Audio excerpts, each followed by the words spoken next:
Hello everyone, welcome to my YouTube channel. Friends, इस video में हम बात करेंगे यूपी टीईटी का फॉर्म बीएड और डीएलएड अपीयरिंग वाले स्टूडेंट्स कैसे भरेंगे। जो स्टूडेंट्स बीएड या डीएलएड के फर्स्ट ईयर में हैं या सेकंड ईयर में हैं, किसी भी सेमेस्टर में, तो आप लोग कैसे अपना फॉर्म फिल करेंगे।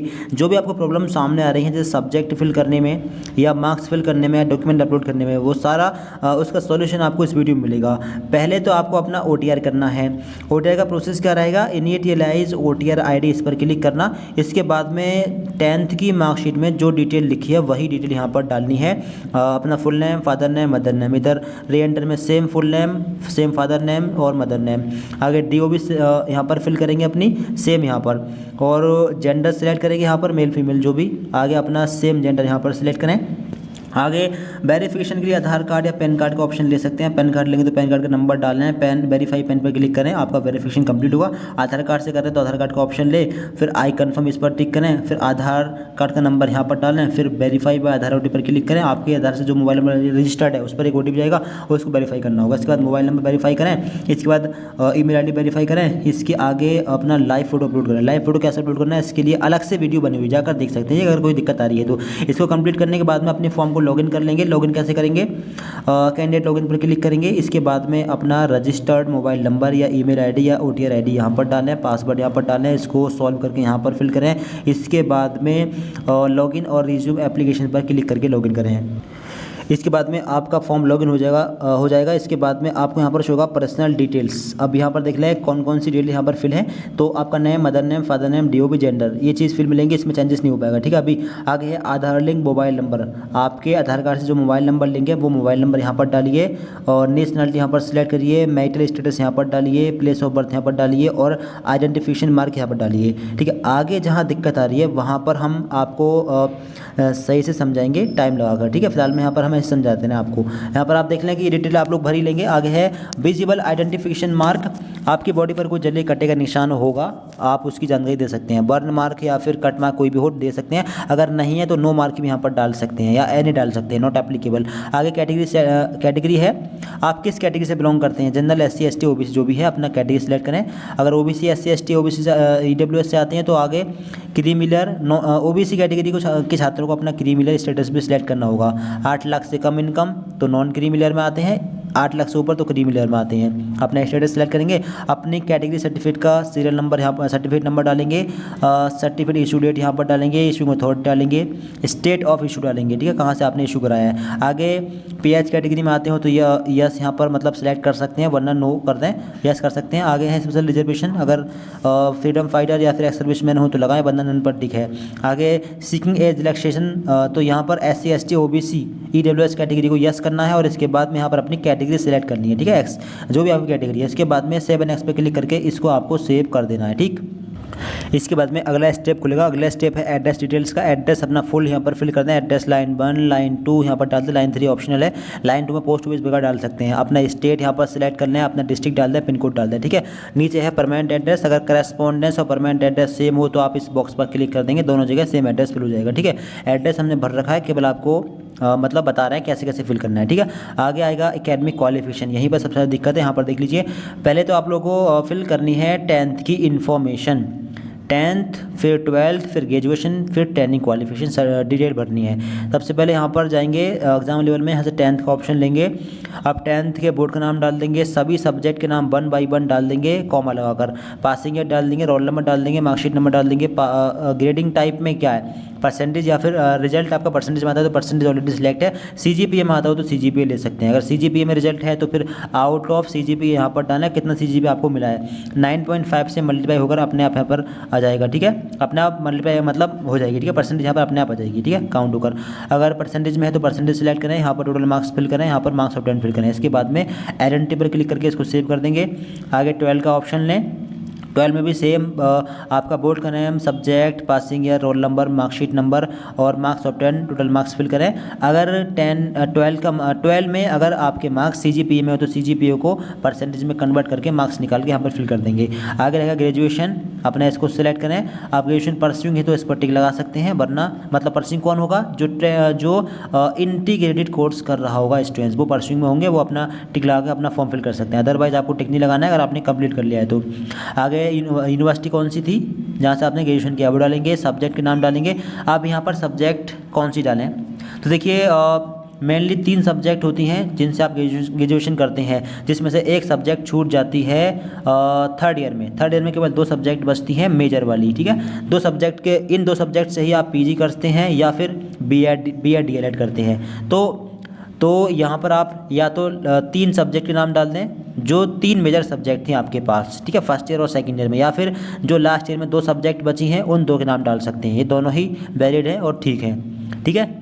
आगे पासिंग ईयर डाल दें, रोल नंबर डाल दें और मार्कशीट नंबर डाल दें। मार्कशीट नहीं मिली हो तो यहाँ पर एनए या एनरोलमेंट नंबर डाल सकते हैं, ठीक। आगे है और मार्क्स ऑब्टेंड, 3 साल के मार्क्स ऑब्टेंड यहाँ पर फिल करने हैं और टोटल मार्क्स यहाँ पर फिल करने हैं, परसेंटेज यहाँ पर आ जाएगी।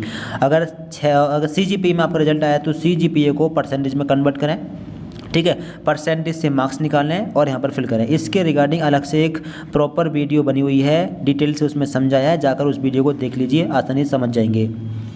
इसको आइडेंटिटी पर क्लिक करके सेव कर दें। इसके बाद आएगा ट्रेनिंग क्वालिफिकेशन। यहाँ पर परस्यूइंग वाले छात्रों के लिए स्पेशली ये वीडियो होने वाली है। परस्यूइंग वाले छात्र अपना परस्यूइंग पर क्लिक करें। इसके बाद में ईयर स्टेटस सेलेक्ट करें, आप कौन से ईयर में हैं। अगर एनुअल पैटर्न पर पढ़ रहे हैं तो फर्स्ट ईयर में होंगे तो फर्स्ट ईयर सेलेक्ट करें। अगर फर्स्ट या सेकंड सेमेस्टर में है तो फर्स्ट ईयर में ही है, अपना फर्स्ट ईयर सेलेक्ट करें। फर्स्ट ईयर वाले छात्रों को कैसे फॉर्म भरना है, अपना यूनिवर्सिटी बोर्ड का नाम डालें, बीएड डीएलएड का, लास्ट सेमेस्टर सब्जेक्ट डालें। अगर आप एनुअल पैटर्न पर पढ़ रहे हैं और पहले फर्स्ट ईयर में हैं और फर्स्ट ईयर के एग्ज़ाम अभी नहीं हुआ है तो लास्ट सेमेस्टर के सब्जेक्ट पूछी गई, ना कि इसी ईयर की। लास्ट सेमेस्टर आपने कौन सा क्वालिफाई किया होगा, ग्रेजुएशन का। ग्रेजुएशन के छठे सेमेस्टर की सब्जेक्ट के नाम यहाँ पर डाल देना। 2 मेजर सब्जेक्ट होंगी। अगर आप एनुअल पैटर्न पर पढ़ रहे हैं तो आपको ग्रेजुएशन के छठे सेमेस्टर, या फिर अगर ग्रेजुएशन भी आपने एनुअल पैटर्न पर किया है तो ग्रेजुएशन के थर्ड ईयर की 2 सब्जेक्ट के नाम यहाँ पर डाल देने हैं, ठीक। अगर आप लोग पढ़ रहे हैं सेमेस्टर पैटर्न पर और आप आ गए हैं सेकंड सेमेस्टर में तो पहले सेमेस्टर में कौन कौन सी सब्जेक्ट थी उन सब्जेक्ट के नाम डालने हैं। अब सब्जेक्ट के नाम यहाँ पर डालने हैं 100 वर्ड में। 100 वर्ड में 1 बाय 1 करके सब्जेक्ट के नाम नहीं आएंगे। तो ऐसी कंडीशन में आप लोग देखना कि आपके पास कौन सी टीचिंग सब्जेक्ट है। टीचिंग सब्जेक्ट का नाम और कॉमा लगाकर BEd all subject, all compulsory subject यहाँ पर डाल सकते हैं। कैसे डालना है देखिए, तो यहाँ पर आप देख पा रहे होंगे हमने डाला है teaching of social studies comma BEd all compulsory subjects. इस तरीके से डाल सकते हैं, यानी टीचिंग ऑफ या तो सोशल स्टडीज़ आपके पास होगी, या टीचिंग ऑफ मैथमेटिक्स हो गया, टीचिंग ऑफ साइंस हो गया, टीचिंग ऑफ आर्ट हो गया, टीचिंग ऑफ कॉमर्स होगी।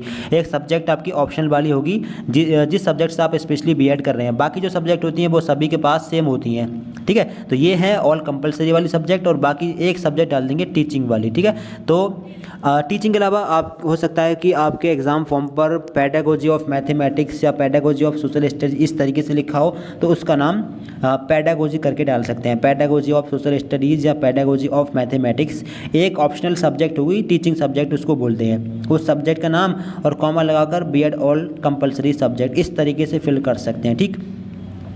बात रही डीएलएड की। डीएलएड वाले छात्र क्या करेंगे, डीएलएड में क्या होता है कि ज़्यादातर स्टूडेंट्स के पास में सभी ऑल सब्जेक्ट होती हैं, जिसमें इंग्लिश भी पढ़ाई जाती, इंग्लिश होती है, मैथ होती है, हिंदी होती है। क्योंकि 1 से लेके 5 तक वाले जो बच्चे होते हैं वो इंग्लिश भी पढ़ते हैं, मैथ भी, और आपका हिंदी पढ़ते हैं और शायद साइंस भी पढ़ते हैं। तो यहाँ पर आप डाल देंगे डीएलएड ऑल कंपलसरी सब्जेक्ट, ठीक है। और डीएलएड वाले छात्र यहाँ पर ऑल कंपलसरी सब्जेक्ट डाल देंगे। तो कुछ इस प्रकार से आप लोग डाल देंगे डीएलएड ऑल कंपलसरी सब्जेक्ट, ठीक। अब डीएलएड वाले छात्र सुन लें, अगर आप लोग पहले सेमेस्टर में आ गए हैं और आपके एग्ज़ाम नहीं हुए हैं अभी तक, तो आप अपने ग्रेजुएशन के लास्ट ईयर की 2 सब्जेक्ट के नाम यहाँ पर डाल सकते हैं, क्योंकि आपने इससे पहले ग्रेजुएशन ही किया होगा। तो ग्रेजुएशन के लास्ट ईयर या लास्ट सेमेस्टर के 2 सब्जेक्ट नाम डाल दें। अगर आप लोग आ गए हैं सेकेंड सेमेस्टर में तो आप लोग के पास फर्स्ट सेमेस्टर में कौन से सब्जेक्ट हैं 1 बाय 1 अगर फिल करेंगे तो यहाँ पर 100 वर्ड में यहाँ पर नहीं आ पाएगा, ठीक है। इसलिए आप डीएलएड ऑल कंपलसरी सब्जेक्ट यहाँ पर फिल कर दीजिए, ठीक है। इस प्रकार से फुल स्टॉप लगाकर, ठीक है, जैसे कि आप स्क्रीन पर देख पा रहे हैं। आगे आएगा expected passing year. Expected passing year क्या होगा, तो अगर आप अभी फर्स्ट सेमेस्टर में हैं तो आप ये देखना कि सेकंड सेमेस्टर के एग्ज़ाम भी इसी साल होंगे या नहीं। अगर आपके सेकंड सेमेस्टर के एग्ज़ाम भी इसी साल होंगे तो 27 में आप लोग कंप्लीट कर लेंगे, ठीक है। क्योंकि पहले सेमेस्टर एग्ज़ाम मोस्टली दिसंबर में होते हैं और सेकंड के जून में होते हैं। तो इस हिसाब से आपका दूसरा सेमेस्टर आने वाला होगा या फिर आ गया होगा, तो आप लोग 2027 में यहाँ पर कंप्लीट कर लेंगे। अगर फोर्थ सेमेस्टर में है तो आप लोग 2026 में ही कंप्लीट कर लेंगे, ठीक है। अगर आप सेकेंड ईयर में आ गए हैं, थर्ड या फोर्थ सेमेस्टर में आ गए, तो यहाँ पर आप लोग अदर देन फर्स्ट ईयर वाला ऑप्शन लें। और फर्स्ट ईयर के जो छात्र हैं रोल नंबर छोड़ दें, यहाँ पर ऑप्शनल है, मार्कशीट नंबर भी ऑप्शनल है, टोटल मार्क्स भी ऑप्शनल है, और मार्क्स ऑब्टेन भी ऑप्शनल है, और परसेंटेज भी यहाँ पर ऑप्शनल रखी गई है। अब अगर आप दूसरे सेमेस्टर में आ गए हैं तो पहले सेमेस्टर का रोल नंबर और मार्क्स ऑब्टेन और टोटल मार्क्स डाल सकते हैं, ठीक है। अगर दूसरे सेमेस्टर में आ गए हों तब, फर्स्ट ईयर वाले छात्र अगर दूसरे सेमेस्टर में आ गए हों तो यहाँ पर टोटल मार्क्स पहले सेमेस्टर का और मार्क्स ऑब्टेन डाल सकते हैं, अदरवाइज इसको छोड़ भी सकते हैं। दोनों ही कंडीशन में आपका फॉर्म रिजेक्ट नहीं होगा, ठीक है। ऐसे छात्र जो सेकेंड ईयर में आ गए हैं उनको कैसे भरना है, वो छात्र अपनी यूनिवर्सिटी के नाम डालें, अपना बीएड में हों तो बीएड फर्स्ट ईयर में कौन सी सब्जेक्ट थी वही होंगी, तो एक अपना पेडागोजी सब्जेक्ट या टीचिंग सब्जेक्ट और कॉमा लगाकर बीएड ऑल कंपलसरी सब्जेक्ट, इस तरीके से डाल देंगे। और अगर फोर्थ सेमेस्टर में आ गए हैं तो थर्ड सेमेस्टर में कौन सी सब्जेक्ट थी, हो सकता है एक दो चेंज हो गई हो, तो एक बार देख लेना। बाकी आप लोगों को ये ध्यान रखना है कि बीएड ऑल कंपलसरी सब्जेक्ट ये जरूर डालना है, क्योंकि ज़्यादातर सब्जेक्ट कंपलसरी वाली होती है बीएड में। और डीएलएड के छात्र जो फोर्थ सेमेस्टर में आ गए हैं वो लोग भी यहाँ पर डीएलएड ऑल कंपलसरी सब्जेक्ट डाल देंगे, क्योंकि अगर 1 बाय 1 फिल करेंगे तो फिर यहाँ पर स्पेस नहीं है इतना कि यहाँ पर 1 बाय 1 सब्जेक्ट फिल हो सकें, तो डीएलएड ऑल कंपलसरी सब्जेक्ट डाल देंगे फोर्थ सेमेस्टर वाले छात्र भी, ठीक है। तीसरे सेमेस्टर के यहाँ पर सब्जेक्ट डालनी होंगी जिसमें से डीएलएड ऑल सब्जेक्ट कर देना। एक्सपेक्टेड पासिंग ईयर अगर सेकेंड ईयर में आ गए हैं तो इसी साल कंप्लीट कर लेंगे, 2026 ही यहाँ पर डाल देना, 26 के लास्ट तक रिजल्ट आ जाएगा फाइनल सेमेस्टर का। रोल नंबर डालना होगा पिछले सेमेस्टर का, चौथे सेमेस्टर में आ गए हैं तो तीसरे सेमेस्टर का रोल नंबर डालना है। मार्कशीट नंबर, मार्कशीट अगर मिल गई है तो मार्कशीट नंबर डाल दें, नहीं मिली है तो दो ऑप्शन है, या तो डाल दें एनए या फिर डाल दें अपना एनरोलमेंट नंबर, दोनों ही ठीक हैं, कोई भी दिक्कत आपको नहीं आएगी, ठीक है। हेल्पलाइन आईडी पर हमने कॉल की थी, वहाँ पर बोला है कि एनरोलमेंट नंबर डाल सकती हैं या फिर आप एनए डाल सकते हैं, दोनों ही कंडीशन में आपका फॉर्म रिजेक्ट नहीं होगा, सही रहेगा। मार्क्स ऑब्टेन कौन से फिल करने हैं, ये कंपलसरी हैं सेकेंड ईयर वालों को मार्क्स डालने। अगर आप एनुअल पैटर्न पर पढ़ रहे हैं और सेकेंड ईयर में आ गए हैं बीएड के तो आपको फर्स्ट ईयर के मार्क्स यहाँ पर डालने हैं, टोटल मार्क्स और मार्क्स ऑब्टेन। अगर आप सेमेस्टर पैटर्न पर पढ़ रहे हैं और चौथे सेमेस्टर में आ गए हैं तो आपको तीसरे सेमेस्टर के मार्क्स, टोटल मार्क्स और मार्क्स ऑब्टेन डालने हैं। तीसरे सेमेस्टर में हो तो दूसरे सेमेस्टर की, बैक लगी हो कुछ भी हो उसी सेमेस्टर के मार्क्स यहाँ पर डाल देना। दूसरी चीज़, अगर आपके मार्क्स सीजीपीए में हो तो उसको परसेंटेज में कन्वर्ट करें, इसके बाद में उसका टोटल मार्क्स निकालना है और मार्क्स ऑब्टेन निकालना है। इसके रिगार्डिंग अलग से वीडियो बनी हुई है, जाकर देख सकते हैं, डिटेल में उसमें समझाया गया है, ठीक है। तो आप इस प्रकार से अपनी क्वालिफिकेशन डिटेल भर लें, ठीक है। कोई भी दिक्कत आ रही है कमेंट बॉक्स में दोबारा पूछ भी सकते हैं। इसके बाद में इसको आइडेंटिटी पर क्लिक करके सेव कर देना है, आगे पूरी जानकारी मिलेगी, लास्ट तक वीडियो को देखते रहिए, ठीक है। आगे कौन से स्टेप रहेंगे, ट्विन डिटेल्स और डॉक्यूमेंट अपलोड का, तो इसको आप लोग फिल करने के बाद में प्रोसीड टू नेक्स्ट पर क्लिक करके सेव कर देंगे। इसके बाद में आएगा ट्विन डिटेल्स, अगर आप लोग जुड़वा भाई बहन हो तो यस कर रहे हैं, वरना नो पर ऑलरेडी सिलेक्ट रहेगा, सेव एंड नेक्स्ट पर क्लिक कर देंगे। अगले स्टेप पर पहुँच जाएंगे, आप डॉक्यूमेंट अपलोड करने हैं, पासपोर्ट साइज़ का फ़ोटो, सिग्नेचर और आइडेंटिटी प्रूफ में कोई एक डॉक्यूमेंट यहाँ पर सिलेक्ट करेंगे, उसी डॉक्यूमेंट का नंबर डालेंगे और उसको अपलोड करेंगे यहाँ पर पीडीएफ बनाकर, ठीक है। 10th की मार्कशीट अपलोड करेंगे, 12th की मार्कशीट, ग्रेजुएशन की मार्कशीट और hand declaration. Hand declaration Hindi या इंग्लिश दोनों में कर सकते हैं या फिर केवल एक लैंग्वेज में कर सकते हैं। यहाँ पर लिखा नहीं है कि एक लैंग्वेज में करना है, तो आप एक ही लैंग्वेज में कर दें, हिंदी में लिख दें या फिर इंग्लिश में लिखें, ब्लू पेन से लिख दें या फिर ब्लैक से, कोई यहाँ पर लिखा नहीं है कि ब्लू से लिखना है या फिर ब्लैक से लिखना है, ब्लू से लिख सकते हैं, ठीक है। इसके बाद में फ़ोटो खींचकर यहाँ पर अपलोड कर देंगे। अभी अपलोड कैसे करने हैं, आगे है ट्रेनिंग सर्टिफिकेट।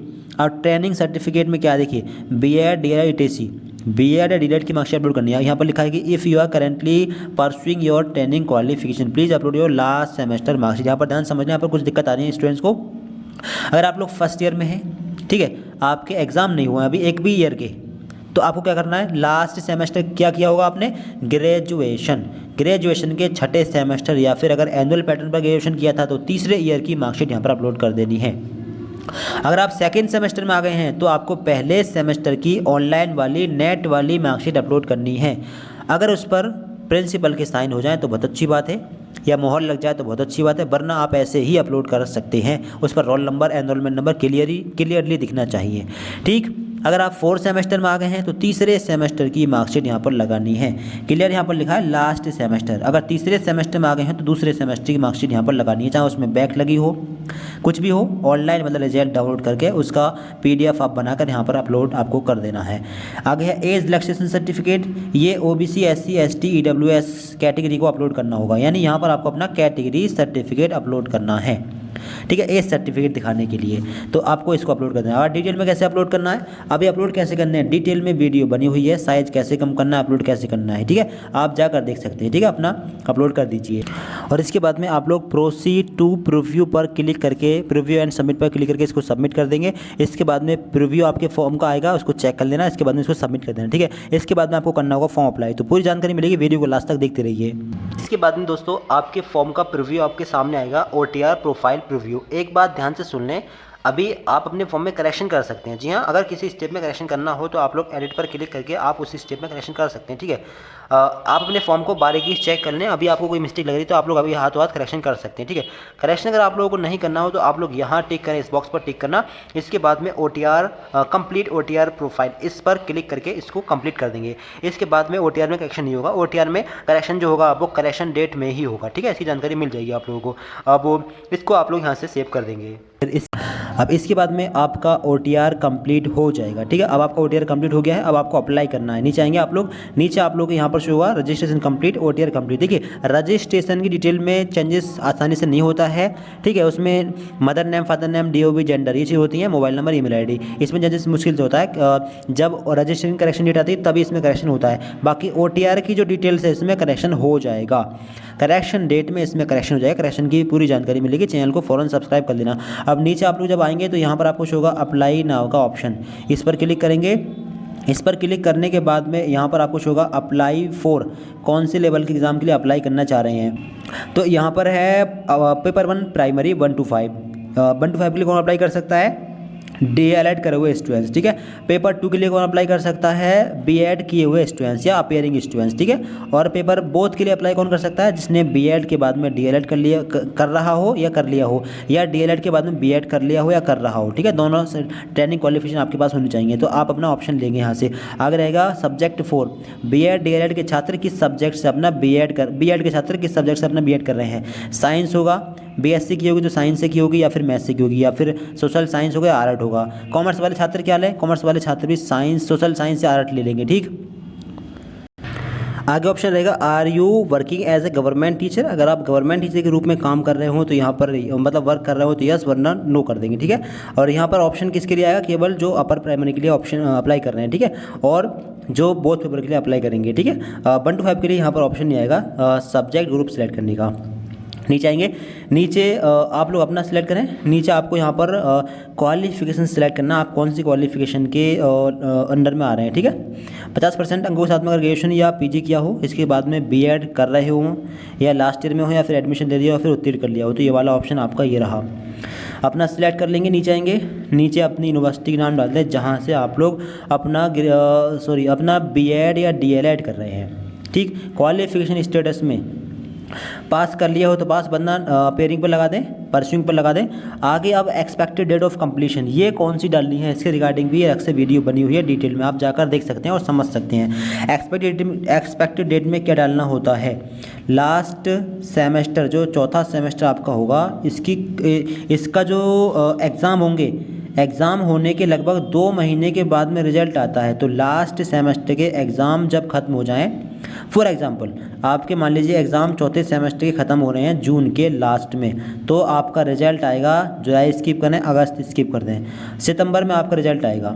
जुलाई अगस्त में रिजल्ट नहीं आएगा, 2 महीने के बाद लगभग रिजल्ट आएगा। सितंबर में कोई भी डेट डाल सकते हैं, 10 सितंबर, 12 सितंबर, 15 सितंबर, यानी एग्ज़ाम जब भी लास्ट हो जाए उसके बाद में 2 महीने के बाद की कोई डेट डाल सकते हैं। ठीक, आगे है ईयर स्टेटस, कौन से ईयर में है, पहले ईयर स्टेटस ही लेना है, बाद में एक्सपेक्टेड डेट ऑफ कंप्लीशन डालनी है। तो पहले ईयर स्टेटस डालना है, फर्स्ट ईयर में होंगे तो कब कंप्लीट होगा, 27 में कंप्लीट होगा। और अगर सेकंड ईयर में होंगे तो इसी साल कंप्लीट हो जाएगा, सेकंड ईयर में होंगे तो इस साल के लास्ट तक रिजल्ट आ जाएगा। ठीक है, अपनी कंप्लीशन डेट आप लोग डाल देना। सेकंड ईयर में होंगे तो या तो 4th सेमेस्टर में होंगे या फिर सेकंड ईयर में होंगे। अगर 4th सेमेस्टर में हुए तो अगर जून के लास्ट तक एग्ज़ाम खत्म हो गए तो अगस्त जुलाई अगस्त में रुक जाएं, सितंबर की कोई डेट यहाँ पर डाल सकते हैं, ठीक है। और अगर सेकेंड ईयर में हुए तो आप अगर फर्स्ट ईयर में हुए तो 2027 के यहाँ पर सितंबर या अक्टूबर की डेट डाल सकते हैं, जब भी रिजल्ट आएगा फाइनल सेमेस्टर का या फिर फाइनल ईयर का। आगे है मार्क्स ऑब्टेंड। अब मार्क्स ऑब्टेंड केवल डालने हैं सेकेंड ईयर या फोर्थ सेमेस्टर वाले स्टूडेंट्स को। अगर आप सेकेंड ईयर में हैं, एनुअल पैटर्न पर पढ़ रहे हैं, तो आपको यहाँ पर मार्क्स डालने होंगे फर्स्ट ईयर के, ठीक है। फर्स्ट ईयर का मार्क्स ऑब्टेंड और टोटल मार्क्स। अगर आप फोर्थ सेमेस्टर में हैं, सेकेंड ईयर के फोर्थ सेमेस्टर में हैं, तो आपको मार्क्स डालने हैं तीसरे सेमेस्टर के। तीसरे सेमेस्टर की मार्क्स अगर CGPA में हो तो CGPA से पहले मार्क्स निकालें, CGPA से पहले परसेंटेज निकालें, परसेंटेज से मार्क्स बनाएं और फिर यहाँ पर टोटल मार्क्स और मार्क्स ऑब्टेंड फिल करें, ठीक है। समझ में आ गया। अगर आप लोग यहाँ पर फर्स्ट ईयर सेलेक्ट कर रहे हैं और फर्स्ट ईयर में ही हैं, अगर आप लोग यहाँ पर फर्स्ट ईयर में हैं और अभी फर्स्ट ईयर में हैं और एग्ज़ाम नहीं हुए हैं अभी, तो ऐसी कंडीशन में आप यहाँ पर इसको छोड़ सकते हैं। क्लियर लिखा है ऑप्शनल। अगर आप दूसरे सेमेस्टर में आ गए हों, सेमेस्टर पैटर्न से पढ़ रहे हैं और दूसरे सेमेस्टर में आ गए हैं, तो पहले सेमेस्टर की मार्क्स की जानकारी यहाँ पर दे भी सकते हैं और छोड़ भी सकते हैं, ठीक है। यहाँ पर लिखा है first year students marks are optional if you wish to enter your last semester या लेटेस्ट अवेलेबल मार्क्स। अगर आप डालना चाहें तो लास्ट सेमेस्टर या ईयर के लेटेस्ट मार्क्स यहाँ पर डालिए, ठीक है। दूसरे सेमेस्टर में हो तो पहले सेमेस्टर के मार्क्स डाल दें, और पहले सेमेस्टर में हो तो यहाँ पर इसको छोड़ दें। नीचे आएंगे, फर्स्ट लैंग्वेज हिंदी है, सेकंड लैंग्वेज चॉइस इसमें जाएंगे और यहाँ से अपना सेकंड लैंग्वेज ऑप्शन सेलेक्ट कर लेंगे। इसके बाद में इसको यहाँ से सेव एंड नेक्स्ट पर क्लिक करके सेव कर देना है।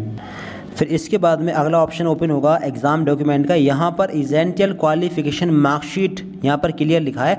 अब यहाँ पर भी कन्फ्यूजन है स्टूडेंट्स को, यहाँ पर क्या अपलोड करना है। देखिए यहाँ पर लिखा है upload your latest semester marksheet. ये हम लेटेस्ट वीडियो बना रहे हैं, कोई पुरानी वीडियो नहीं है, लेटेस्ट हम वीडियो बना रहे हैं। तो लेटेस्ट यहाँ पर अपडेट के बाद में यहाँ पर लिखा है कि upload your latest semester marksheet.